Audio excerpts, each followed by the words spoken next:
Namaskar. Welcome to the first online Kashmir festival organized by Global Kashmiri Pandit Diaspora in association with I Am Buddha. The festival focuses on the Pratibha and Yogdan of Kashmir's civilization to humanity. One is astonished by the breadth and depth of these contributions, which span every human activity. The topic of today's much awaited talk is Abhinavagupta on Wonder, the Wonder of Abhinavagupta. Abhinavagupta lived 1,000 years ago in Kashmir. He was a sage, a scientist, a scholar, a savant, a superstar. In my eyes, there are only two people who can do justice to him. Our keynote speaker is Professor Arindam Chakrabarti, who will give his talk on this subject. In fact, he selected it. And then we are very fortunate that it will be followed by a commentary by Professor Navjivan Rastogi ji. Namaste Arindam ji, Navjivan ji. Namaskar. Namaste. I will now introduce both of our luminaries. And let me start first with Professor Arindam Chakrabarti. He earned his doctorate of philosophy at Oxford University and has taught Western and Indian philosophies in Kolkata, India, University College London, University of Washington, Seattle, University of Delhi, University of Hawaii for the last 36 years. In 2018, he accepted the Nirmal and Augustina Mattu Chair of Indic Humanities at the Department of Philosophy, Stony Brook University, New York. He has published 10 books and more than 100 papers in English, Sanskrit, and Bengali.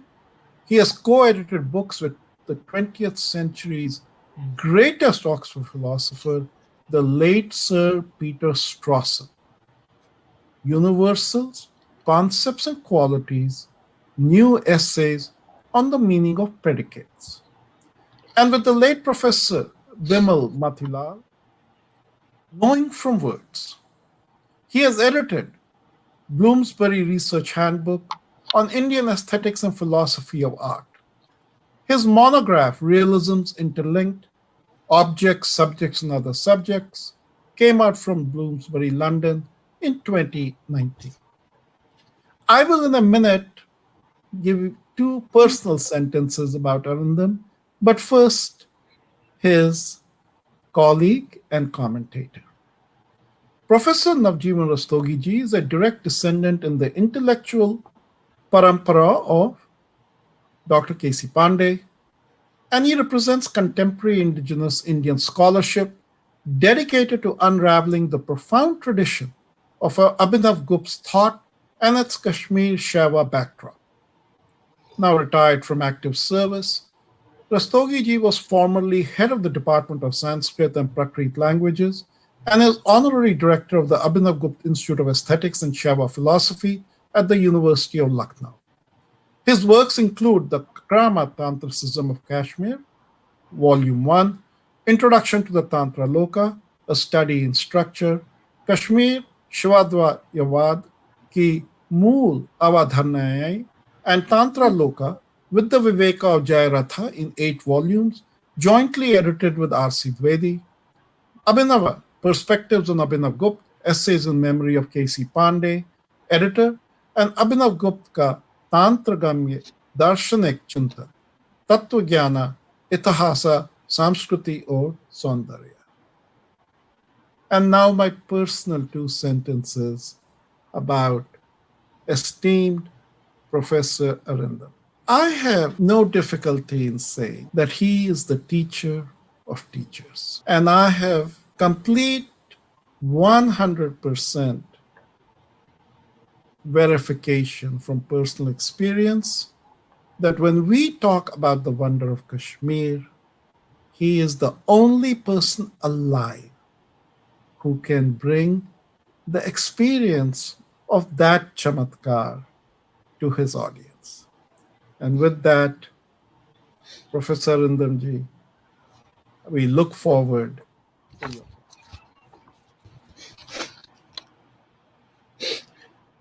Let us start with starting.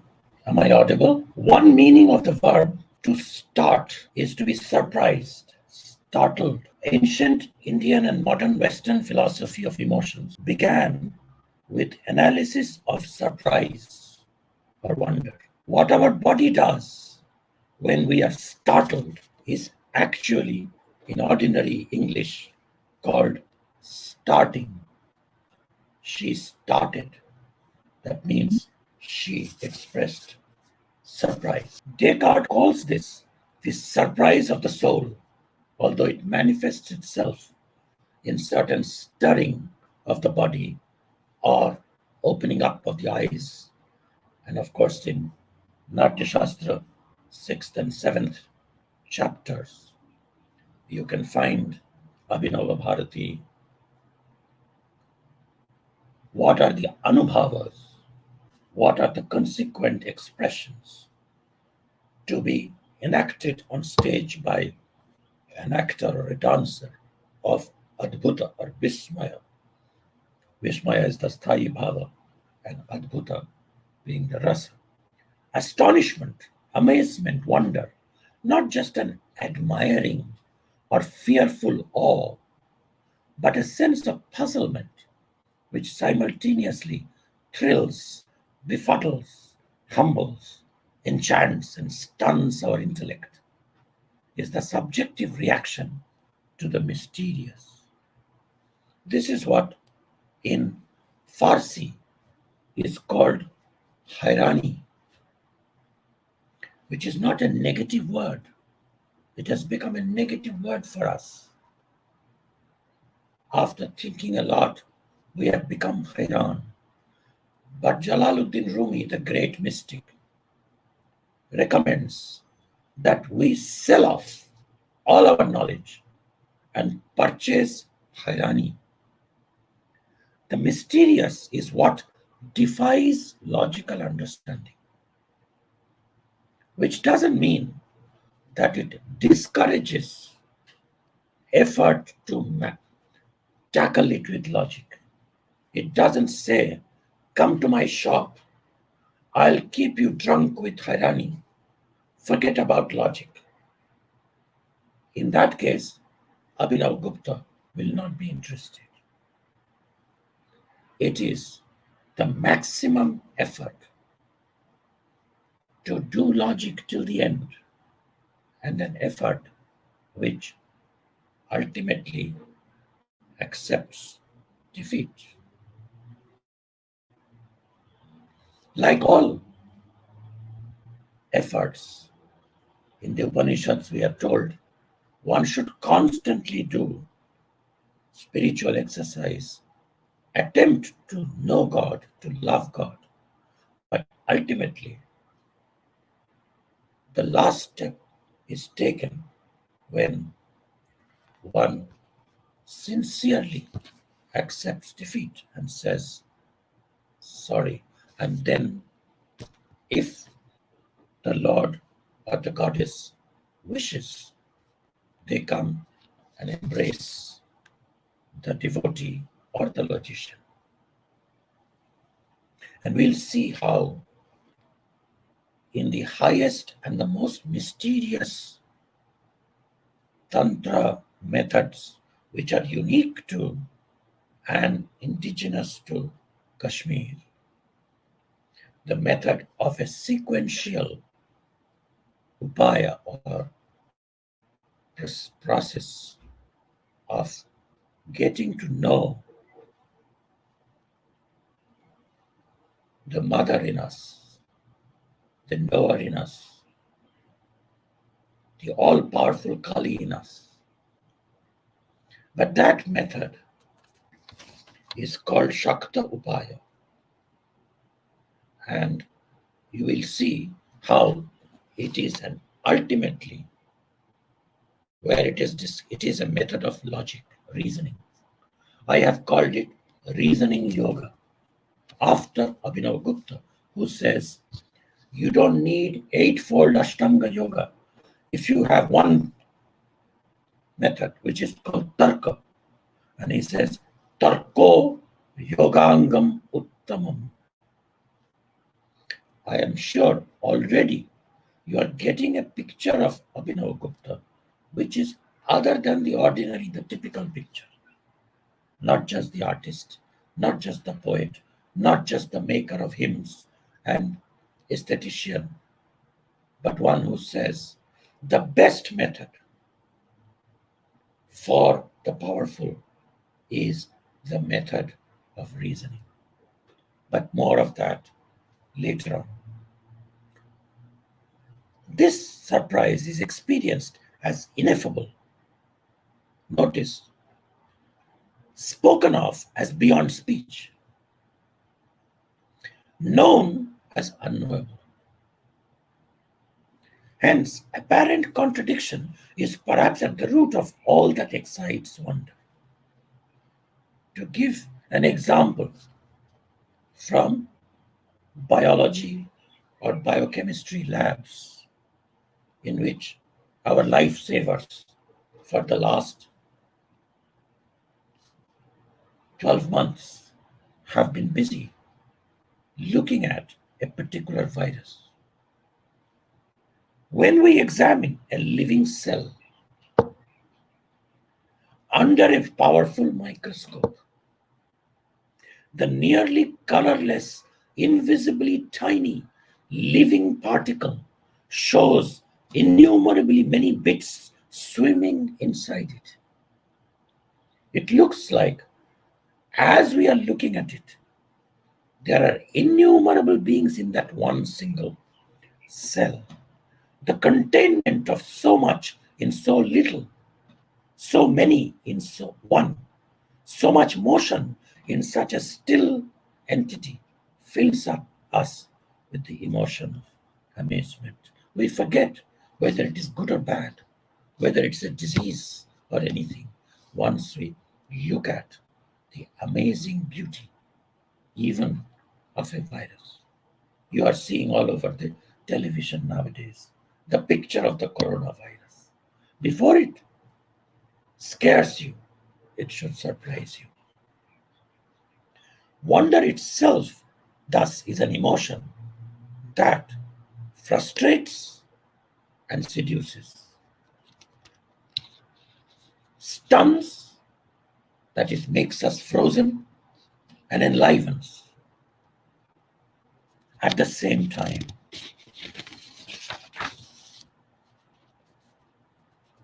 Usually, when I have talked about Abhinavagupta earlier,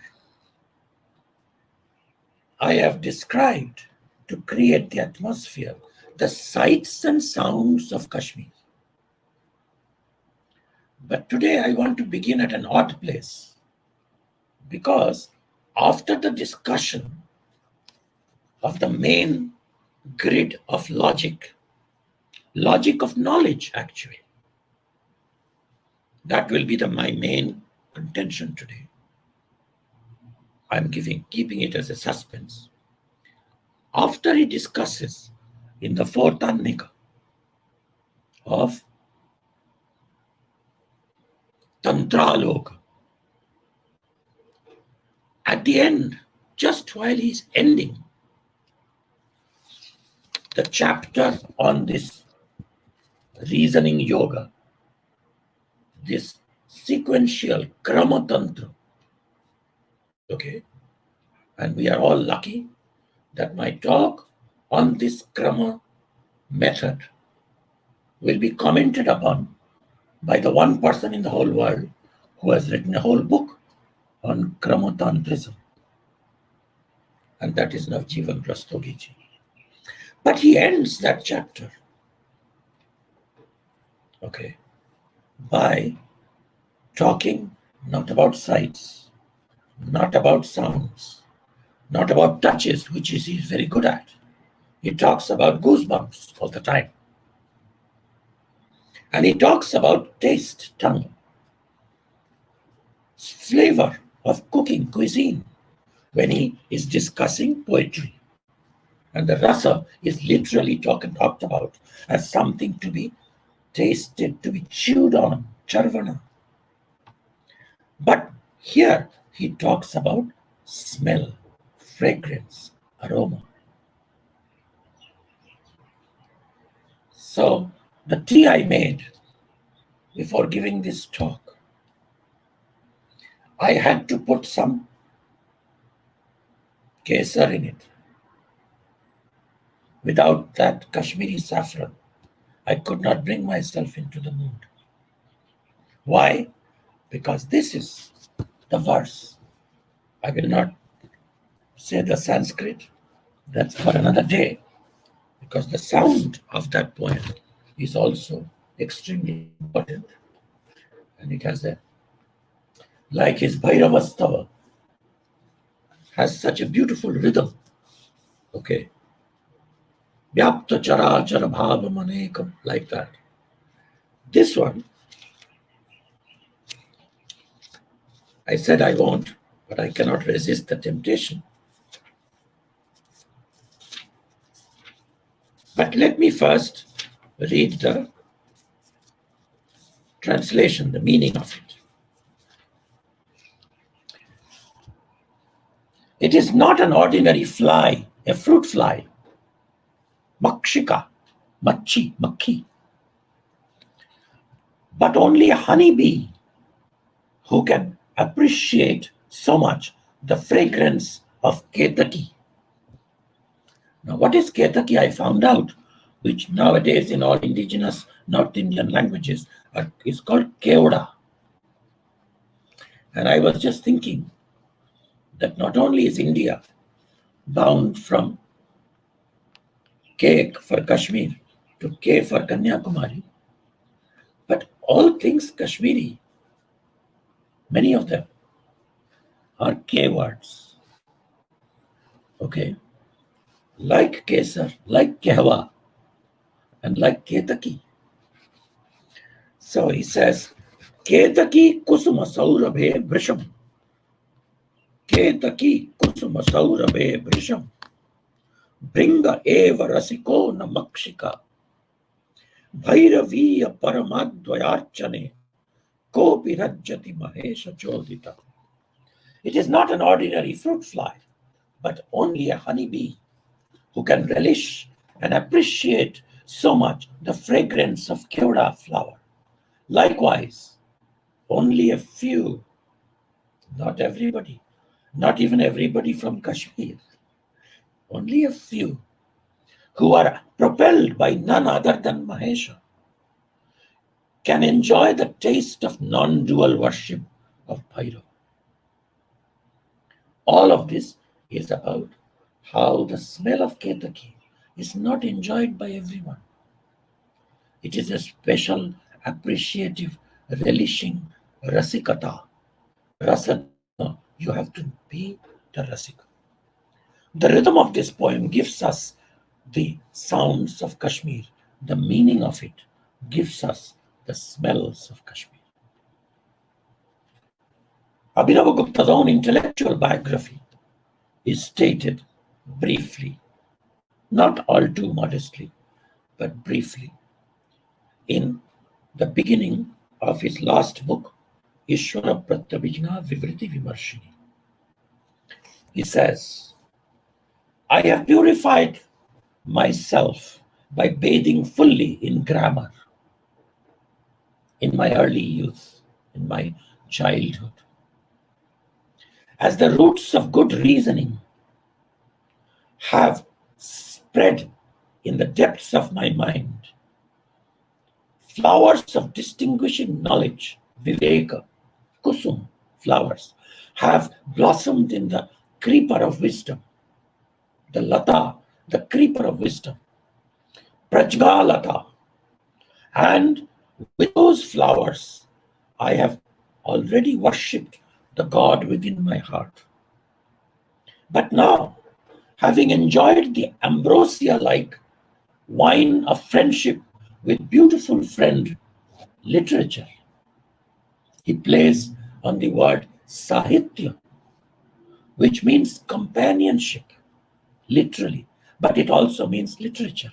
He said, in the companionship of sahitya, sahitya sauhitya bhag, in my mature age, I have relaxed. Now, time is right for me to take rest in the company of that charming lady. And the name of this lady is Discourse on the Non-Duality of God and the Self. In her company, I'm relaxing, and I'm letting you eavesdrop in this book, Vivriti Vimarshini, on that relaxation.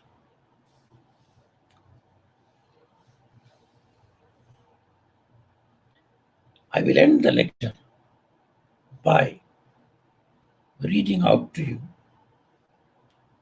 the verse with which Abhinavagupta addresses his readers at the end of this very book, the beginning of which is showing his intellectual autobiography.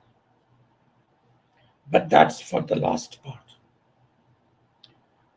Such direct addressing of one's reader, it's as if, like us who are recording something for future, as if Abhinavagupta was also writing but speaking directly to us 1,000 years later. And that's what you feel when you listen to that, because he's talking to you all in that book. And who is the you all? Whoever reads the book. So he's talking to the reader. This is not only unique in 11th century India, it is rarest of the rare, even for a philosopher who is a poet now. And of course, I don't know anybody now in the whole world, but who is a poet, a theater and dance expert, also a great grammarian and a logician and an aesthetician and a teacher of tantric methods of the highest order. Very briefly, I would like to start by explaining, following Abhinavagupta, the concept of vimarsha, which is absolutely central to Kashmir Shaiva philosophy and of mind and consciousness. Okay.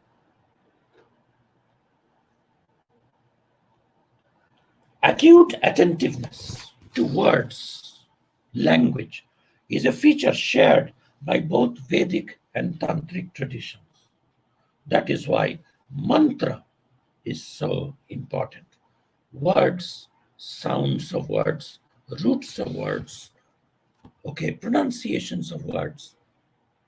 And in this concept of vimarsha, we have to first examine the word vimarsha, which comes from the verb vimrish, okay, which non-technically means any self-conscious, cognitive, or verbal activity that considers alternative possibilities.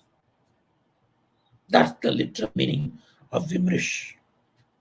In both the positive and negative senses, it means, to put it very simply in contemporary English, think again, think twice. And there are two experiences in which we think again.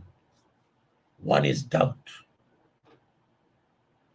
which is expressed by questions examined, first Annika of Tantra Loka, by examining the great Vedic word kim. What? Kim etat? And he spends 20 verses, with Jayarata's commentary, of course, on just the meaning of kim. Okay. And at this point, with much sadness but hope, I want to show everybody these are the books. Okay, Kashmir series, Sri Tantra Loka. Can everybody see? Srinagar, 1918, Volume 1. Okay, this is completed in 10 volumes like this. Okay, and this is what the inside looks. Okay, look at this. And if you read Etat Kim Iti, this is not just to make you practice reading Sanskrit, just to show the feel. You don't get such thick papers these days. At least people, they can, if they want to spend, they can.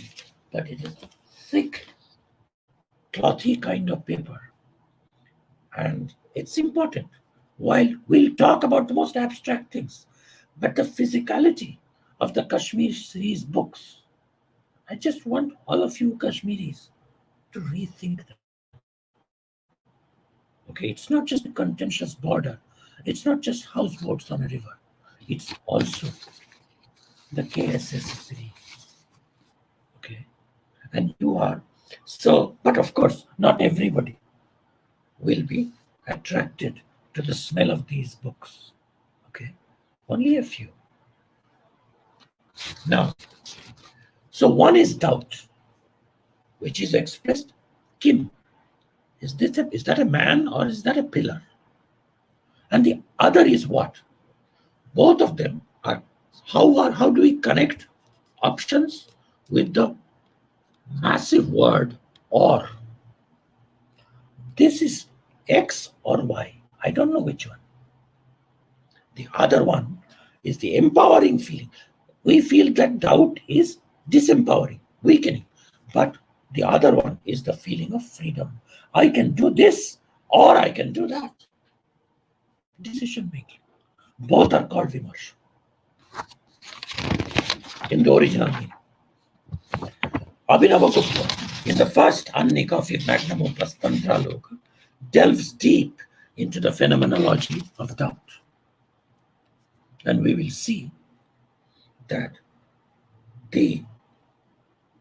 when it comes to the Kali who is associated with the creation of a pramana, the beginning of a method of knowing, ascertainment, he defines that as Sanghara Kali. Now you will be surprised.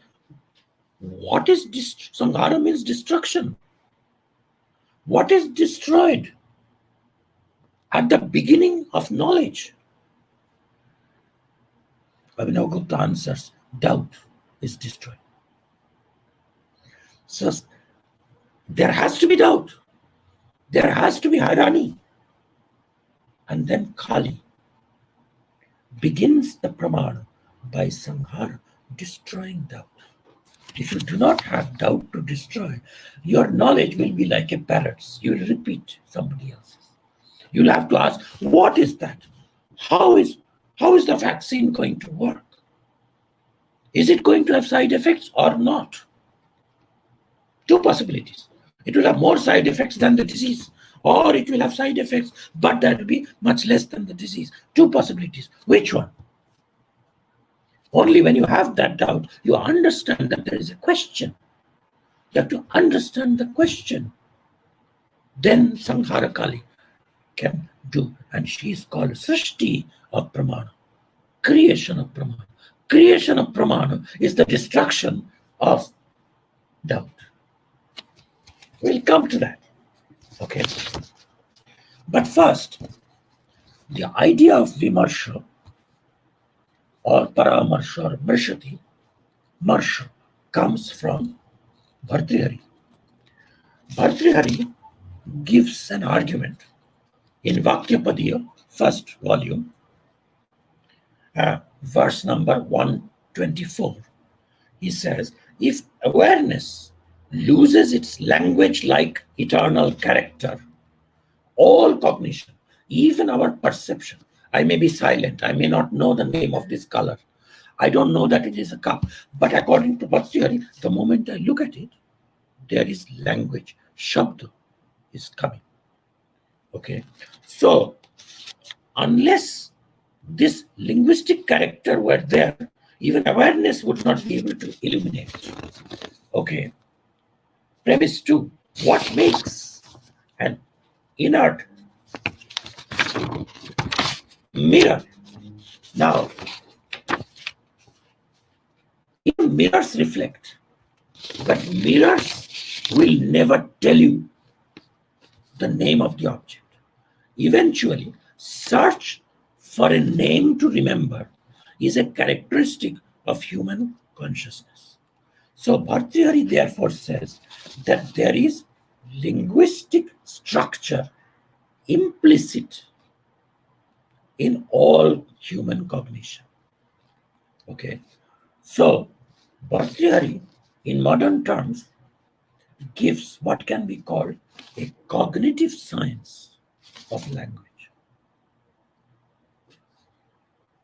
What is the difference in Utpaladeva and Abhinavagupta? And I'll talk about it right now. Abhinava almost echoes Bhartrihari when he says, Nahi nirvivasha prakasha samasti. Illumination without articulation is neither possible nor intelligible. But there is a difference. And that difference brings us to the heart of the meaning of Vimarsha. If Bhartrihari gives a cognitive science of language, Utpala Abhinavagupta gives a recognitive science. What we need is a recognitive science, which is not yet there in the West. There is cognitive science, but there is not recognitive science. Now you can understand why I translated Vimarsha as think again, think twice. Okay, think twice. There is an emphasis difference between Bhartrihari and Abhinava. Okay, Bhartrihari uses the concept of the following argument to deduce the linguistic nature. Every objective awareness has an intentional content. It is about something. Intentional content can come only through articulating the structure and recognitional function of Vimarsha.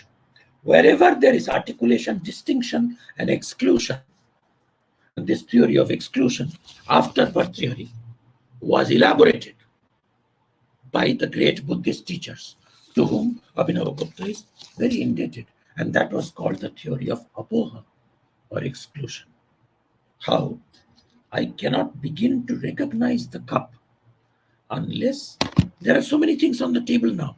There is the old Kashmir series, Tantra Loka, there is my paper, there is my hand, but I will remember the cup as a cup with the help of the word cup, but also by thinking of it as not a book, not a hand, not a table, not a man, not a screen of a laptop, not any of these. This is called exclusion. Okay, there's a very deep psychology of this exclusion function. But none of this exclusion is possible without Vimarsha. Therefore, wherever there is consciousness, there is Vimarsha. Although Abhinava and Utpala echoes this argument, but they make a big change. They want to show that apart from the proto-linguistic, potentially linguistic, generative character of experience and consciousness, there is something else, which printed words, typed words, or even audible words do not have, which a mirror which reflects perfectly does not have, which a sheet of ice in the middle of high sun, which reflects the clear sky, Abhinava's own comparison, own analogy. Okay, it does not still have that. What is that? It is an inner feel of what it is like to be conscious. This feel only comes with life. Jivanam, prana, the mirror or the crystal, however transparent, however reflectively, what is the word? Um, uh, Faithful or, uh, you know, absolutely correctly, vividly reflects, but it still is dead. It is inert. A mirror and crystal reflects other objects, but consciousness has to be distinguished from some objects because what makes an inert mirror insentient and samvit or consciousness alive and self-aware are the absence and presence of the capacity to select where to attend. In front of the mirror, whatever you bring, it reflects. In front of consciousness, you can bring a big, huge black bear or an angry, irate Durvasa, but consciousness will not notice it because it chooses to attend on its memory of the beloved Dushyanta. And that's why she got cursed, Shakuntala, because right in front of her, there was Durvasa. Her eyes were open, but she did not see him. Consciousness does this because she chose to ignore him. So, this free capacity is Vimarsha. Now it becomes different. But there is conceptual linguistic articulation, distinguishing power is there. But on top of that, there is something else in Vimarsha, which is not only just looping back and thinking twice, but thinking twice in two ways. Think of it graphically. Okay, even Bhartihari knew that consciousness becomes prakasha of consciousness, light of consciousness, becomes paramrishta, vimrishta, by consciousness looking at itself and making a structure. But on top of this is like vertical doubleness. But with vimarsha of choosing, it becomes horizontal doubleness. Two-ness. I can do this or that. And these two features are combined in the. That's why it is so hard to understand. What is vimarsha? Okay, that's why Devi, goddess, who is the Vimarsha Shakti, is not only holding up the mirror in the Ardhanarishwar, holding up the mirror. Shiva doesn't know himself. Parvati's mirror shows it. That's one feature. But she's also, in all tantras, the asker of all questions. Hey, explain to me, what is that? How is mantra explained? How is samadhi done? Why is she the inquirer? Is that because she doesn't know? No. She goes through the drama of asking questions because she's vimarsha in the second sense of a question. Is this or that? Kim iti. That is why Tantra Loka spends so much time on samshaya, doubt and inquiry. And ultimately, in Paratrinshika, which is the deepest, Abhinava's deepest spiritual book, he says that we have to first understand why is the first question before Shankara is going to answer. Ishvara Uvacha, Maheshwara Uvacha. Before that, there is Devi Uvacha. What does Devi Uvacha mean? Devi is asking a question. Why? Because Abhinava says, this dynamic world is not just a string of objects. It is consciousness in the form of prashna and uttara, question and its answer. That's what Goddess does. A dead matter is enlivened by asking a question. Where is it and how fast is it moving? What is the position? of the subatomic particle. Question. Another question. Where is it? How fast? What is its velocity? And it took 1,000 years after Abhinavagupta for contemporary particle physics to figure out that these two questions, if they're answered together, the product of their error will be constant. And that principle is called popularly the uncertainty principle. What is uncertainty? Doubt. Is that our lack of knowledge? No. That uncertainty is at the heart of reality. This is Vimarsha. Amazement because ongoing questions. What is a question? The question is not only the quantum uncertainty, which is a good thing. It is totally stupid if somebody says, when science advances enough, we will know both the velocity and the thing independently of the observer accurately, as if it's a matter of information outside. No. This is the biggest discovery of 20th century in physics, that you can answer the question, what is the velocity, correctly. You can answer the question, what is the position, but together there will be always a margin of error. You can ask the question, you should, because the particle cannot divide. Through which of the slits did it go? Did it go through this one or that one? Notice the va. Abhinavagupta spends a lot of words in the meaning of va, means or. What is the meaning of kim and what is the meaning of or? So we all know for certain, if beyond that bound, that wall, that panel where the photon was thrown, if it has gone and the wave function has collapsed on the other side, so it must have passed through the opaque surface, and there are only two holes. Through which one has it gone? A question which remains always open.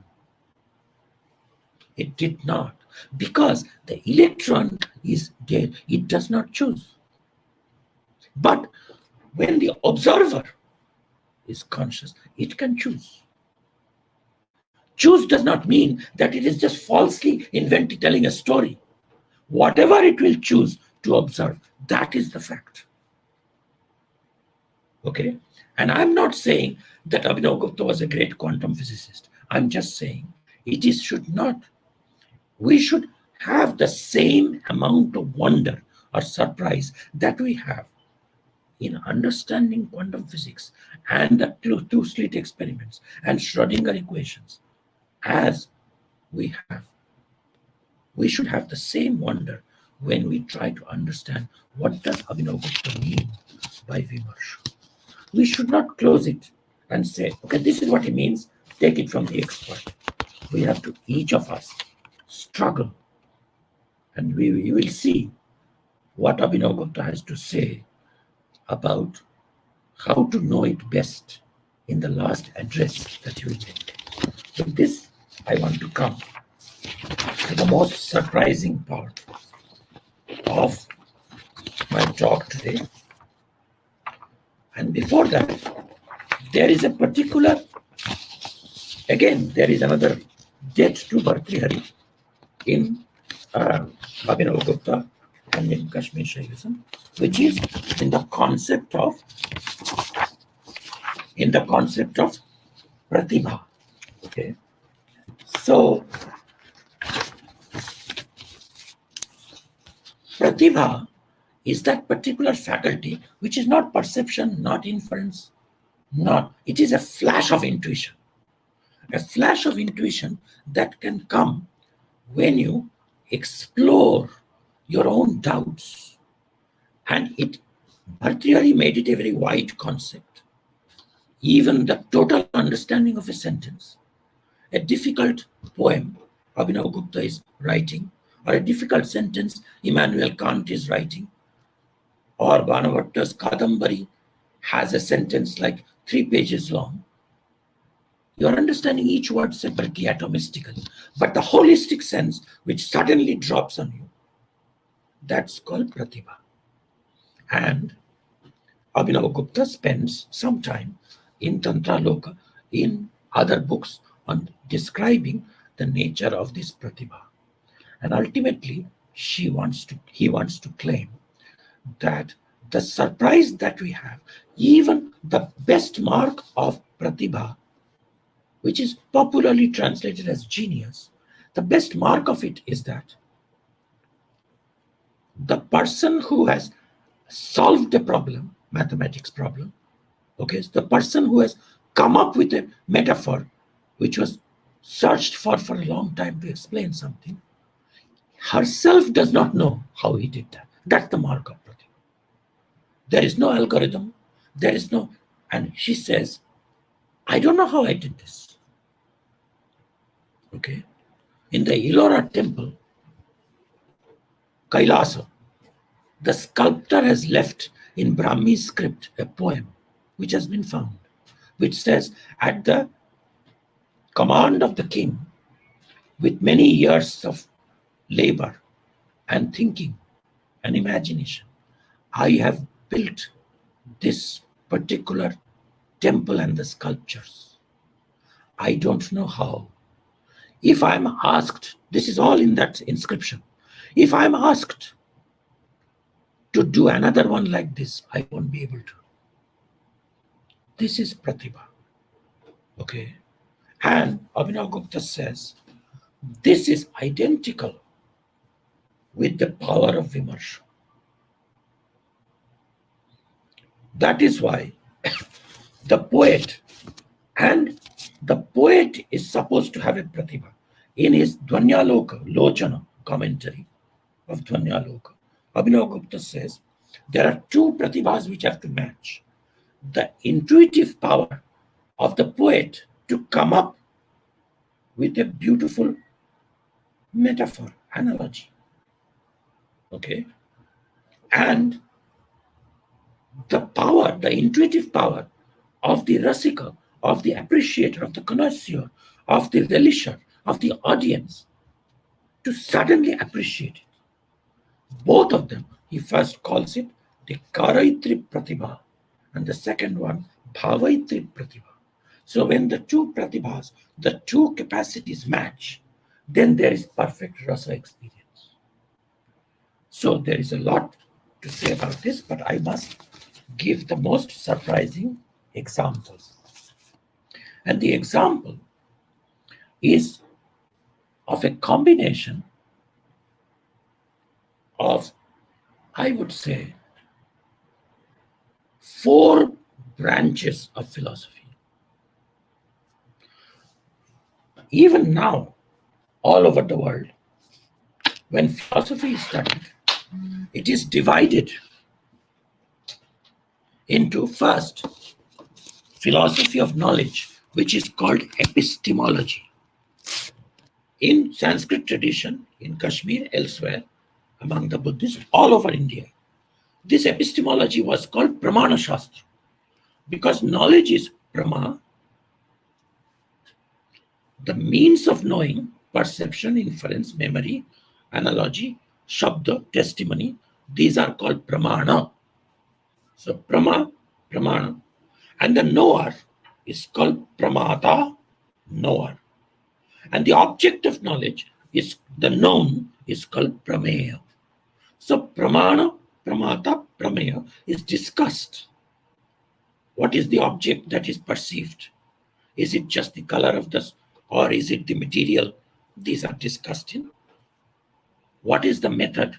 Is my memory taking part? Is my eyes all important? What about seeing things which are unseeable? Epistemology. Pramana Shastra. Then there is metaphysics, theory of reality, where the most important thing in reality that the Greeks, modern science, are constantly trying to understand. The other day in a movie I saw, a chemistry professor, he, is asking his class, high school class, what is chemistry? Then some student says, chemistry is the science of chemical reactions. He says, no, that's like repetitive definition. We don't know what chemical means. What is chemistry? Then he says, chemistry is the study of change. Okay, beautiful definition. So when you look at the world, especially the world, even biological world, even now, all these Moderna and Pfizer and all these companies, what are they studying? How is the virus going to change? How is it mutating? Mutations. Okay, so that's metaphysics. And in a change process, there are three nodes. Beginning, that is called creation, when the things comes into existence. And it's staying, and then it's perishing, disappearing, maybe becoming something else, but that thing is gone. Okay, so when this cup was being made, that srishti, creation, now that I'm holding it, it is sthiti. If I put it on the table, it is stable. And then if somebody breaks it, pulverizes it, then samhara, gone. Okay, now, but apart from these three, being as such, which is changeless, that cannot be described. So that is called indescribable, nameless. So there are four metaphysical states of all beings. This is discussed in the branch called metaphysics, both in East and the West. This being as such, changeless, is called nameless, anakhya. The beginning of being is called srishti. The stability, the endurance during Rakesh's body stays for, let's say, hopefully 90 years or 100 years. Okay, that's sthiti. After that, samhara, destruction. But these three, whose states are these? These are states of the nameless, pure being, which cannot be given a name. So for anakhya, srishti, sthiti, and pralaya, or perishing. So epistemology, metaphysics. Next branch is philosophy of religion, upasana, puja. Theology, big part of philosophy. You will say atheists don't do that.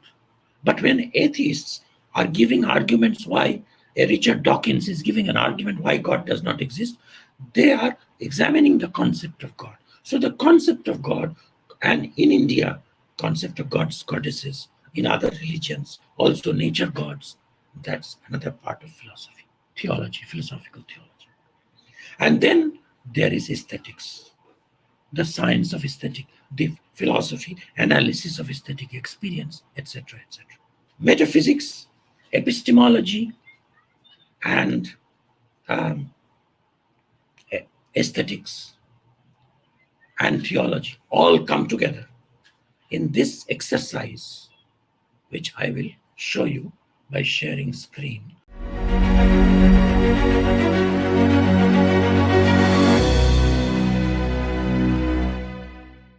Title of this section is The Chamatkara of Consciousness. Epistemology, metaphysics, spirituality, and aesthetics come together in moment by moment meditation. Okay.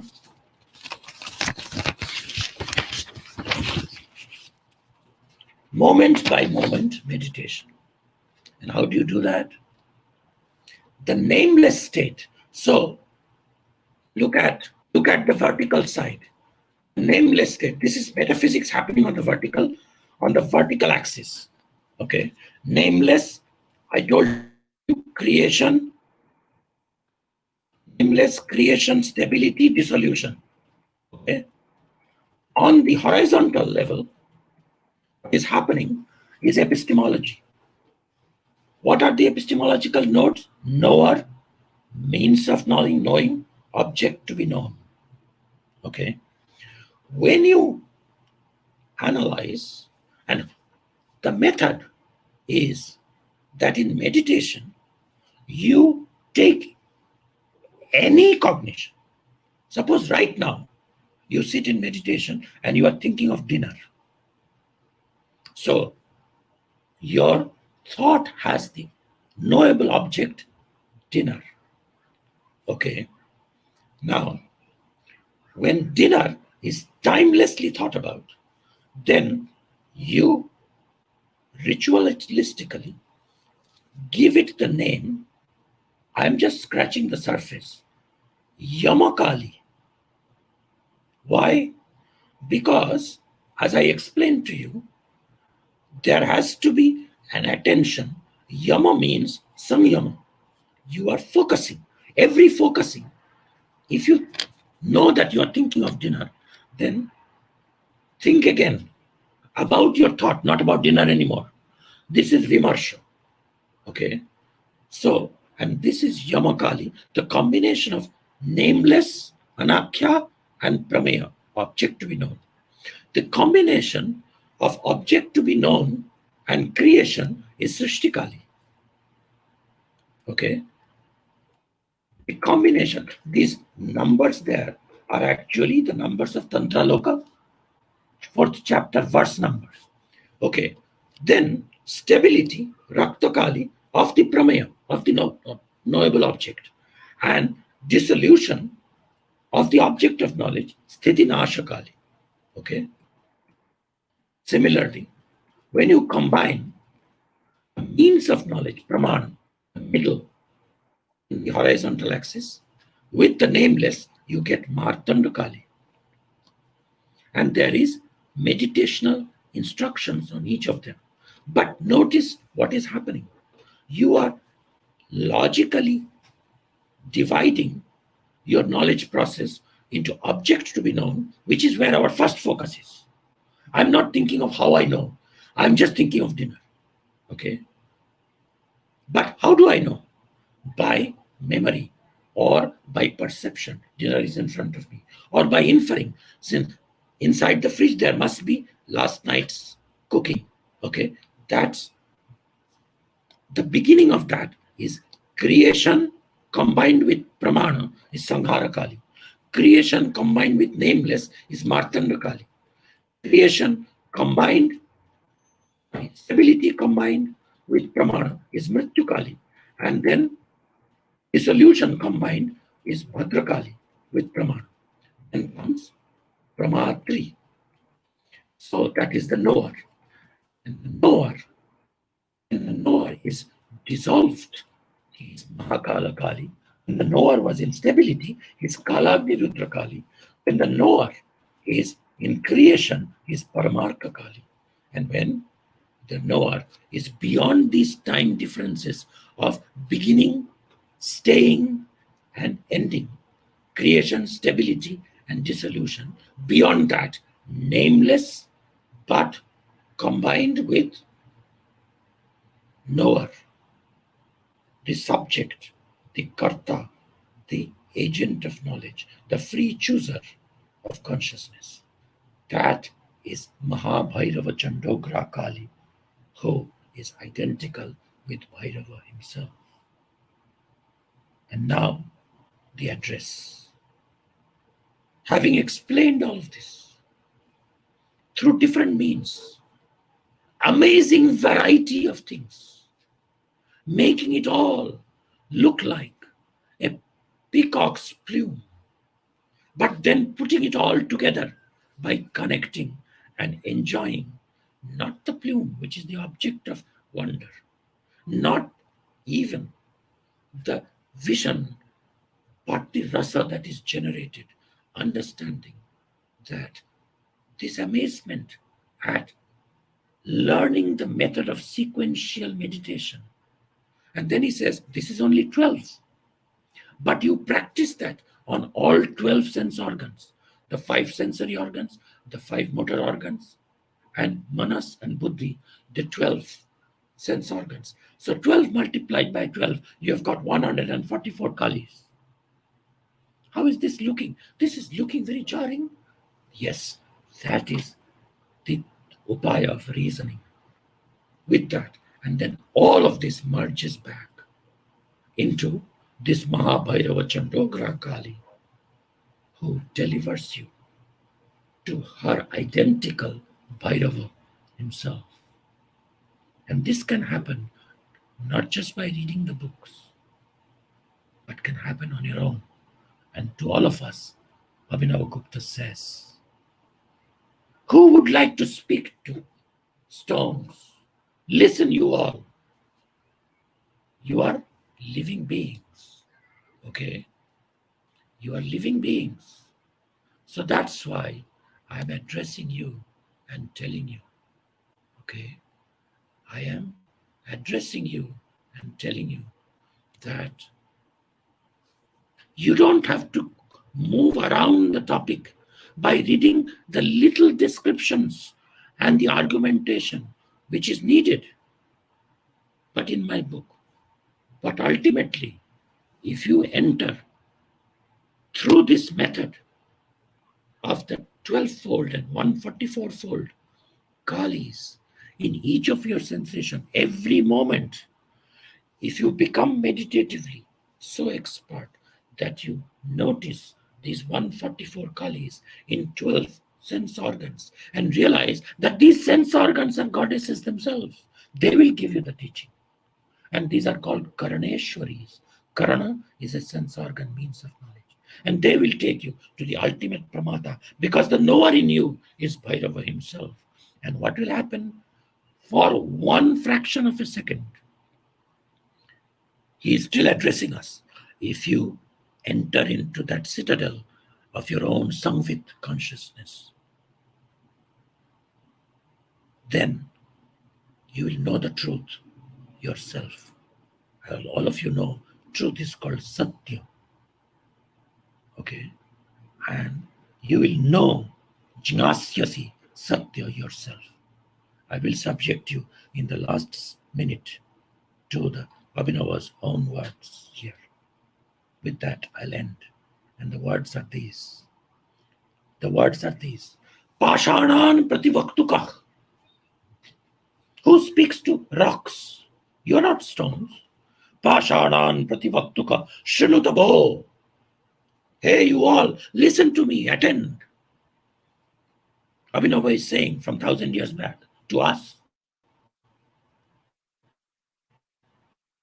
Listen to me.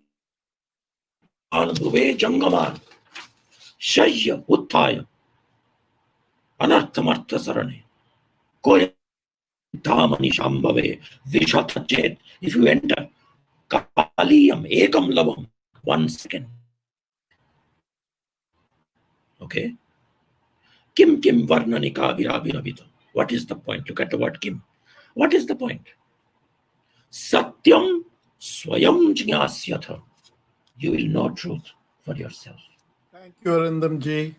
Hearing you makes one realize that every moment of our life is not a wonder, it is a miracle. Yes. And what you have revealed is that this miracle is a miracle that comes from truth. I was blown away at the Jugalbandi between knowledge creation and doubt. Yes. Oh my God. I look forward to another more detailed lecture on 12 Kalis. You're absolutely right when you held up the Kashmir series text. That is the treasure of Kashmir. You can find trees and valleys and streams many places, even Hawaii. But Yes. Kashmir series and text is a treasure. So I would like to now ask esteemed Navjivan ji, who's been listening to your talk quietly, to give his commentary and share his observations with us.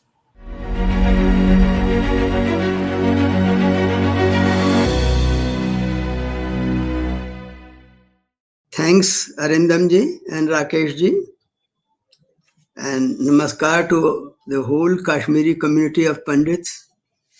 This is a great occasion. I totally endorse the statement of Rakesh ji that only Arindam ji is a person who can bring his experience of Chamatkar to this talk.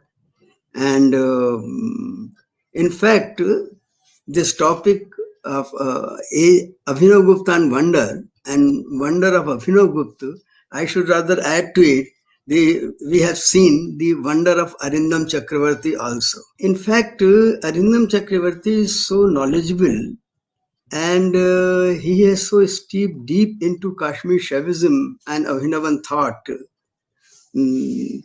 And then his command over all the branches of Indian philosophy and Western philosophy.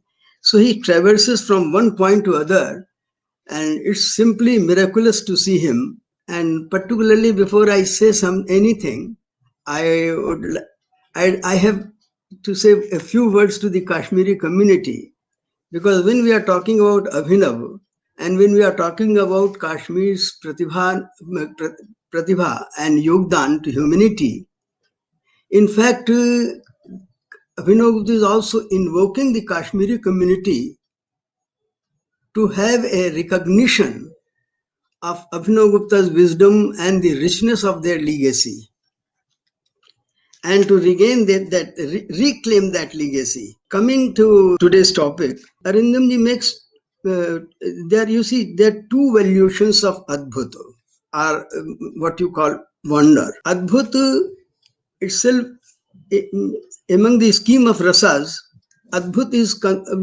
recognized as one of the rasas, and Vismay is permanent sentiment, permanent emotion. Now here, this Adbhut is a part. Adbhut is a part of that wonder.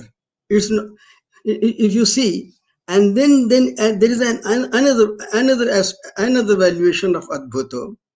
When we see, if you Abhinavagupta, there is one great stotra, Anubhav Nivedan of Abhinavagupta, where he says, कि त्वद्धामाधिगमोत्सवेषु सुधियाम किंकिम न नाभाद्भुतम, कि those who have reached your abode and are celebrating, then whatever they feel, whatever they have, every experience is a wondrous experience. And similarly, when Abhinavagupta is talking about Raso, he is talking about the Adbhut Bhoga. You see, the connoisseur is overtaken by the vibrations of the miraculous joy. Now, these are these two valuations that we see. Now, Arindam Chakrabarti is engaging himself with the second kind of wonder, because this Vismay, Adbhut, is only a part of that wonder. So now, before I proceed further, I just want to make a commitment, draw your attention that the entire Kashmir tradition is, is celebrating that sense of wonder. You see, if you look at Vasugupta's Sivshutra, so we have their Vismayo Yog Bhumika. If we go to the Spandakarika, then there we have Tamadhishtratri Bhaveno Suhav Mavloken Ismay Mani Vasteya. One who is looking at himself is recognizing his own nature, so he is full of wonder. Similarly, if we go to Somananda, then what we have, he says that there cannot be anything ugly, there cannot be anything which we can despise at, because it is easy. It is everything is the expansion of beauty. So this is Kutsite Kusasat Kathaman Muktet Rupa Prasara Rasto. So it's no use quoting all that. In fact, Utpal Dev, while he is writing his Ishwar Pratyabhigya Karika, and he is interpreting the term vimarsho in the sense of chamatkar. Now, I just wanted to say, I just missed saying that. Now, because this wonder, if we say, so the actual term in Kashmiri terminology particularly is the chamatkar. But this chamatkar is not the one which we normally understand by the, because it is the whole tradition, right from Utpal Dev, interprets this chamatkar in a very technical sense. Because you see, there is a sense of wonder, there is a sense of adbhut, and at the sense of there is a sense of relish also. And this relish is a complete. This relish comes after the complete immersion of the person in that joy. And Utpal Dev raises a very important question there.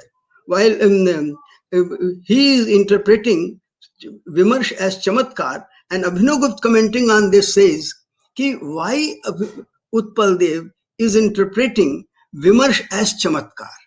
Now, before I say anything, so I take you back to Arindam ji, and Arindam ji says that Vismay or wonder is something which normally we understand that it defies logical explanation.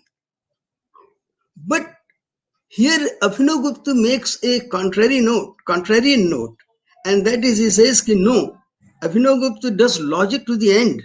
In fact, according to him, this wonder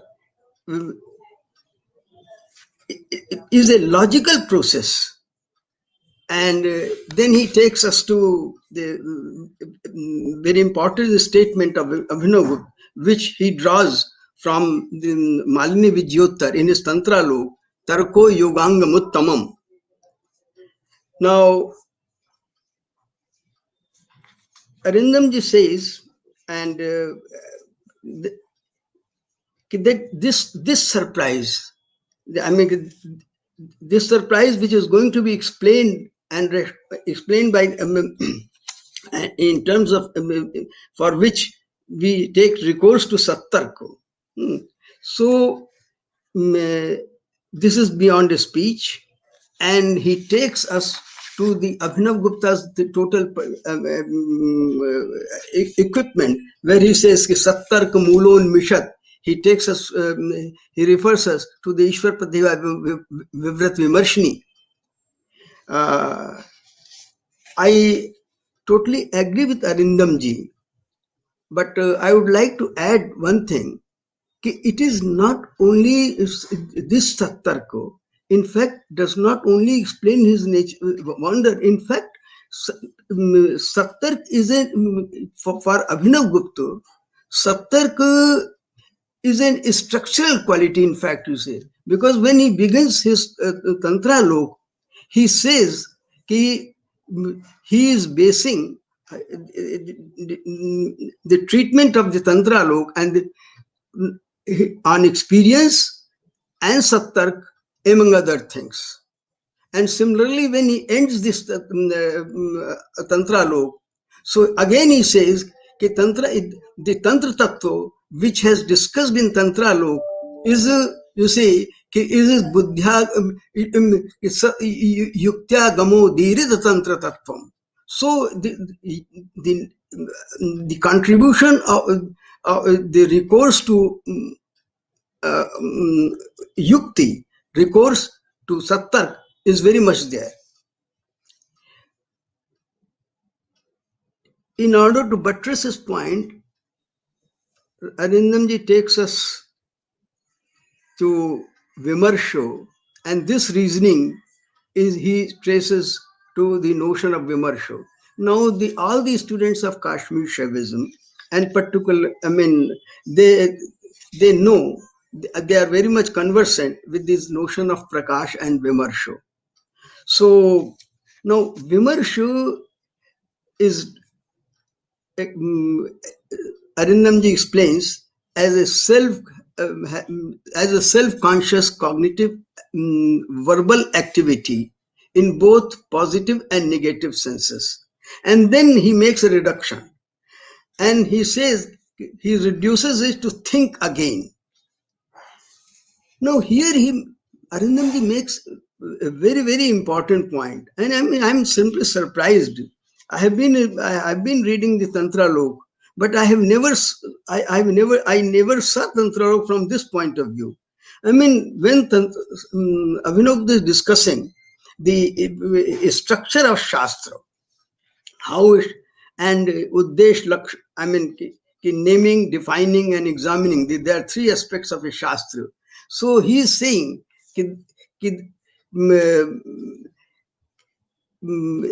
he takes us there, Arindamji takes us there, and then he roots his phenomenology of doubt in this in the Sattark and the notion of Vimarsho, because you see how a Shastra takes shape. So he says the Shastra starts with doubt, and similarly you see now this doubt again in all the tantric in tantras we say there is a format in which a Devi says something, Devi raises a doubt, and Shiva answers. So now here again, this whole format we see, this phenomenology of doubt, I mean, going to this, he is trying to explain this Vimarsho, and the whole Shastra format we can see in this Prashna and Uttar. There is a doubt, then there is a resolution of doubt. Though Devi represents Sanshaya, Prashna. And you see, again he brings in the Sanghar Kali here, and he says, you see, what happens, what is the Praman? In Praman we see this is a destruction of doubt. So Shastra aims at destroying, removing this doubt, and here Arindamji proceeds further, and then discussing this Vimarsho, he takes us to Bhartrihari, where in Bhartri, and then differentiates Bhartrihari's Vimarsha, because the term Vimarsha is in fact is found, Abhinavagupta takes this term Vimarsha from Bhartrihari. Now in Bhartrihari, this Vimarsha is a cognitive science of language. Awareness has a language-like characteristic, and this language like Abhinavagupta, and in Abhinavagupta, it becomes, in Bhartrihari it is a cognitive science, and in Abhinavagupta, taking clue from this think again, Abhinavagupta is the cognitive science of language. Now, and then Arindamji points out, underlines the basic difference between Bhartrihari and Abhinavagupta, because you see, he says that this recognitive science of language has an inner feeling, a pranatmika or a jivanatmika feeling. Now I like to add one thing here, and that is, you see, the basic difference between Bhartrihari's Pratyavarsha and Abhinavagupta's Pratyavarsha. This Abhinavagupta's Pratyavarsha is Aham Pratyavarsha. So this rooting, this rooting of Vimarsh in Aham, that is, we don't have that there. Now, so these are the things. He then takes us again to Pratibha, and he says that is very important notion of Pratibha, and the Pratibha is a flash of intuition, which he identifies with Vimarsho, and then he says that the creative power and appreciative power, the creative power of the poet and appreciative power of the connoisseur, both together create a sense of joy, ras, or you can say chamatkar. Now, I'll say that the notion of Pratibha is a very, very important contribution of Kashmir. Particularly, you see, it is traced to Pratibha. There are two, the Prati prefix and the bha and the root bha. Now bha is a unique kind of root which has a double meaning.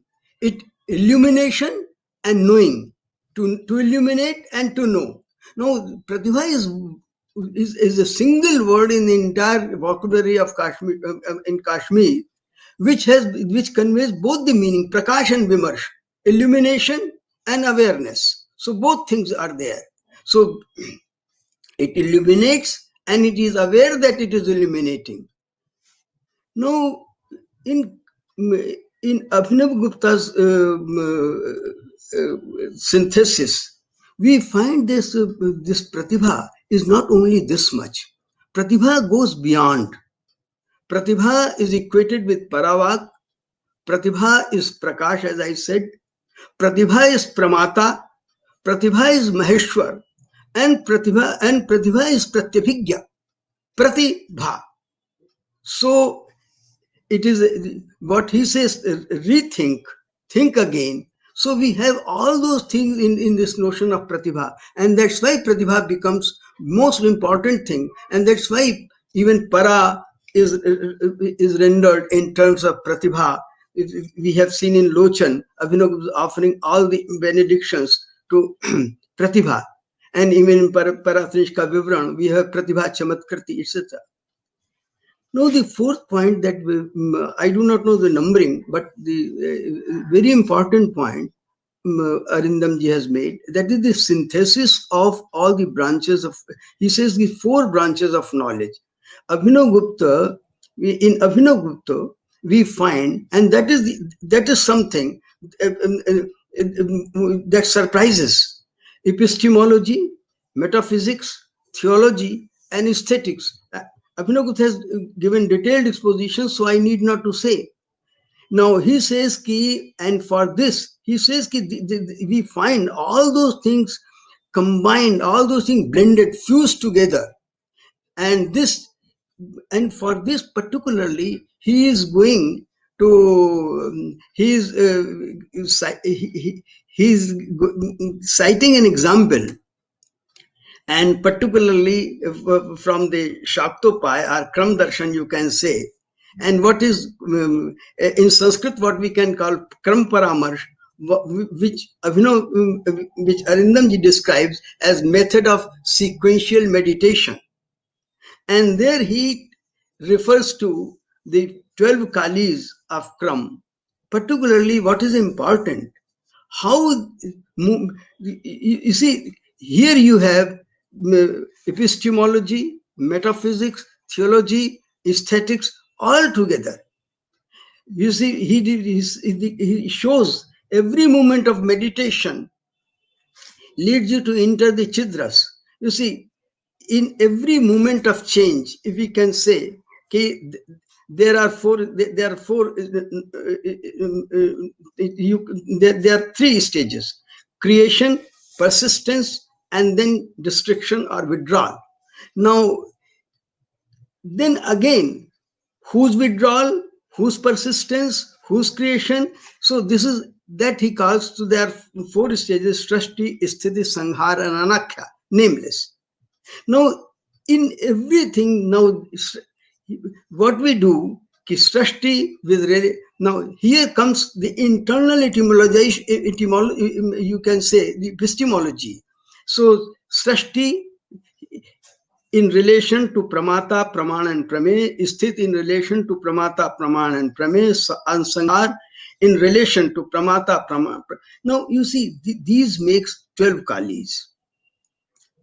And what is surprises? I mean, really remarkable. Arindam ji connects the discussion on Sanshaya and Vikalpo, which he discussed, which he referred us to, the first Annik of Tantralu. Now he is bringing that here in discussing these 12 kalis, and then he says ki now you see what has happened. What ki vikalp is resolved in nishchay or udesh. Nishchay is followed by lakshan and pariksha. Now you see what is important when he is referring to this movement of meditation, movement by movement meditation. I want to refer you to all of you to the notion of Kalis. In Tantra Lok 4th Anyik, Abhinav says two things. First, this Kram Paramarsh, which Arindamji has referred to and discussed in detail, in fact, so I don't have time to refer to that. Now, you see, he is referred to the 12 our sense faculties, which are supposed to be, which are taken to be Karneshwaris. Now, Abhinav says, no, it is not only limited to Karneshwaris. It goes beyond. In fact, it applies. We can have this Kram Paramarsha or this sequential meditation. We can have in Panch. We can have in 5 elements. We can have in the cycle of seasons. We can have the reality principles, what we call tattvas. We can have in with regard to swaras. We can have regard to the phonemes. But he says, in fact, he is not discussing all these in detail. At this point, what is very important, and because Arindamji is describing this wonder in terms of Vimarsho, I'll refer the another formulation of Vimarsho as Kalan. Now, this is very important, and that is you see, the word Kali is rooted in that notion of Kalan. And this Kalan has 5 phases: projection, knowing, you can say enumeration, and then shape, gyan, sankhyan, and then attainment, and then resonance, prapti and nad. So what we are seeing, that we are seeing the epistemology, we are seeing the upasana. This is the upasana format we are seeing. Here we have the Kalis we worship, meditate upon, and at the same time, with reference to the Prame, Pramata and Praman, we are seeing this is the epistemology. So here you see a kind of internal epistemologization and aestheticization. These two things we are having here, everything. Now, going is Abhinav makes very important thing. In fact, you see, it is embedded in all the works of Abhinavagupta.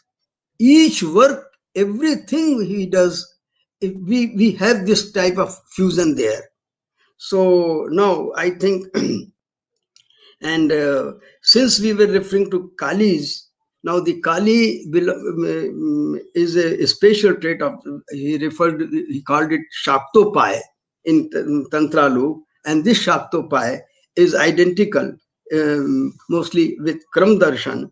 And now it is Kram philosophy. So Abhinav writes his Kram Stotra.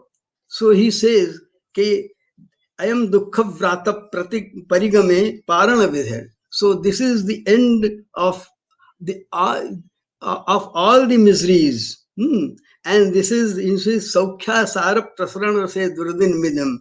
Now it is the rainy day where only the sukh, the bliss, the joy is downpouring. So with these words, I close, and I once again I'm thankful to Arindamji, and I'm for such a splendid talk. I'm sorry. In fact, it is very difficult. His canvas is so large, and his insights are so deep. It's very difficult to comment on all those, but I have just tried to pick up a few points. Thank you so much. Thank you, Rakesh ji. Thank you, Navjivan ji. And thank you, Arindam ji. This has been truly a remarkable journey into the world of Kashmir's Pratibha and Yogdan through the wonder of Abhinavagupta. This was clearly just a fragrance, a taste of what our treasures are. Thank you.